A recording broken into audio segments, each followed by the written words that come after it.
আজি আমাৰ কাৰণে এটা অতি গৌৰৱৰ দিন। ভাৰতবৰ্ষৰ প্ৰধানমন্ত্ৰী আজি কেইদিনমানৰ পৰা সেনা বাহিনী তিনিওটা বিভাগ ডিফেন্স, আৰ্মি আৰু নেভি তিনিটা বিভাগৰ লগত কথা পাতি আছিল।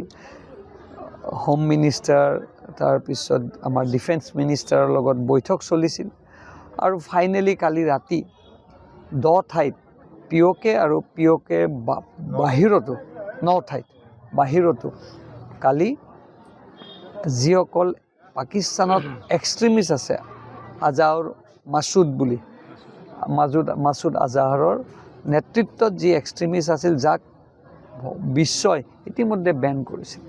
কালি তেওঁলোকৰ ঘাটিত বোমা বাৰুদ কৰি ঘাটি কৰিছে, ৰাতিৰ ভিতৰত ঘাটি ধ্বংস কৰিছে আৰু অপাৰেশ্যন সেন্দুৰ নামেৰে এই নামকৰণ দি আমাৰ বহুত বছৰৰ পৰা আমাৰ মহিলাৰ শিৰৰ সেন্দুৰ নোহোৱা কৰিছিল।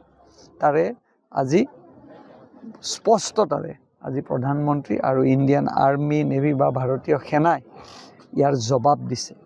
আৰু এইমাত্ৰ আমি টুইট যোগে দেখিলোঁ যে বিদেশ মন্ত্ৰী পাকিস্তানৰ তেওঁলোকে ইতিমধ্যে ছাৰেণ্ডাৰ কৰাৰ দৰে কৰিছে যে যদি ভাৰতে আৰু কোনো ধৰণৰ আমাক এটেক নকৰে আমি কোনো ধৰণৰ আক্ৰমণ নকৰোঁ বুলি কৈছে। তথাপিও পাকিস্তানক বিশ্বাস কৰিব নোৱাৰি। এখনে ৰাজ্য দেশ আছে য'ত সন্ত্ৰাসবাদী তাত বিশেষ সুবিধা দিছে আৰু সেইকাৰণে পাকিস্তানৰ আজি অৱস্থা ফাইনেন্সিয়েলি ইকনমিকেলি খুব বেয়া কণ্ডিশ্যন হৈ গৈছে, জিৰ'। আৰু মই ভাবোঁ এইটো সময়ত ইণ্ডিয়াই সতৰ্কতা অৱলম্বন কৰি থকাটো অতিকৈ প্ৰয়োজন।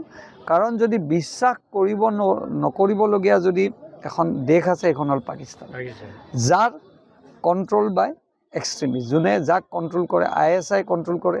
আমাৰ ভাৰতবৰ্ষত গণতান্ত্ৰিক দেশত আমাৰ ৰাষ্ট্ৰপতি প্ৰধানমন্ত্ৰীয়ে দেশ চলায়, কিন্তু তাত সেনাই দেশ চলায়, প্ৰধানমন্ত্ৰী ৰাষ্ট্ৰপতিৰ কোনো কাম নাই।